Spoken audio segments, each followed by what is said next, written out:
հիմա նոր թշնամի են գտել, հիմա սփյուռքահայերի վրա են հարձակվում,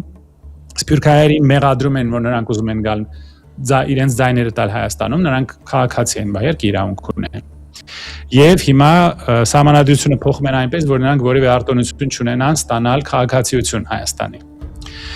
Այսինքն, երբ որ 88 թվականի Սպիտակի երկրաշարժի ժամանակ, որ ես իմ աչքերով եմ տեսել, ամեն օր ինքնաթիռ էր իջնում Երևան եւ Սփյուռքը մեզ օգնություն էր ուղարկում, սնունդ, ֆինանսական միջոցներ, բժշկական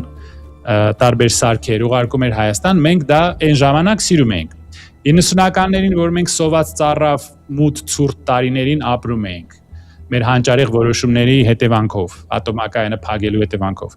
Այդ տարիներին, որ մենք սոված էինք, որ մենք ցրտի մեջ էինք ապրում եւ այդ ամբողջ օգնությունը Սփյուռքը մեզ ուղարկում էր։ Ամեն շաբաթ ինքնաթիռ իջնում Հայաստան, ամեն շաբաթ Սփյուռքից, տարիներով, ես դա հիշում եմ։ Այդ մեր դուրը եկել էր։ Երբ որ դուք կասկադով ֆրֆռում եք կապուչինո եք խմում, թիկնապաներով մարդկանց երեսին թքում եք։ Այդ կասկադը սարքվել է Սփյուռքի փողերով, Կաֆեջանի փողերով։ Դա էլ հիշացնենք ձեզ։ Երբ որ դուք Երևանով երթևեկում եք այդ ասֆալտի վրա, որը սարքվել է Սփյուռքի փողերով, Գերգ Գրիգորյանի փողերով, Lindsay Foundation, եւ որ դուք գալիս եք մեր օդանավակայան, որը կառուցվել է արգենտինացի սփյուռքահայի միջոցներով, անունը մոռացել եմ։ Եթե դուք գնում եք գինի եք փորձ համտեսում Հայաստանում, որը նույնպես սփյուռքահայերն են սարքել, այդ ժամանակ ձեր սփյուռքահայությունը ձեզ դուրը գալիս է, Սփյուռքը մեր դուրը գալիս է։ Երբ որ դուք գնում եք Փարիզում գորգորում եք, ձեր կողքն էլ այդ ֆրանսիացին Շարլ Ազնավուրը ցիտում, դուք բարձրանում եք, որ Շարլ Ազնավուրը ձեր հայրենակիցն է։ Այդ ժամանակ ձեր Սփյուռքը պետք է։ Երբ որ դուք Սերժ Թանկյան եք բերում, որ հիմարի պես գա եւ այս հեղաշրջմանը աջակցի, հետո անգամ ներողություն էլ չխնդրեց դրանից հետո։ Եվ Արսինեա թե Արփինեա մոռացա անունը, ոչ էլ պետք է հիշեմ, որ գալիս էին Հայաստան խառնակցությամբ էին զբաղվում, այդ ժամանակ Սփյուռքը լավ էր։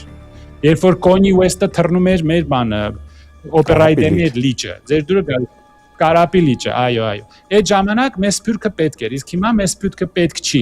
որ ամեն տարի միլիարդավոր դոլարներ ենք ստանում Ռուսաստանից, այն մարդկանցից, ովքեր մեզ սնում են, Հայաստանի կեսը պահում են, եւ Ամերիկայից, եւ Եվրոպայից։ Իսկ հիմա Սփյուռքն են դարձնում մեր թշնամին։ Դուք տեսեք, էլի պարակտում են։ Սա նույն ձևով թուրքերը մորթում էին հայերին ցեղասպանության ժամանակ։ Մի շրջանում սկսում էին, մյուս շրջանը սպասում էր։ Իրենց ասում են, որ ձեզ ձեռ չենք տա։ Հետո դանակը հասնում էր իրանց։ Հիշում եք այդ հայտնի պատմությունը, որ պոլիսում հայերը սուրճ էին խմում, Ադանայում հայերին մորթում են։ Այդ այնց մեզ պարակտում են։ Եվ դա անում է այս խումբը։ Եվ այս խումբը գտնվում է այդ արտասահմանյան տերերի ազդեցության տակ եւ աշխատում է իր ամբողջ այդ քարոզչական բանակով։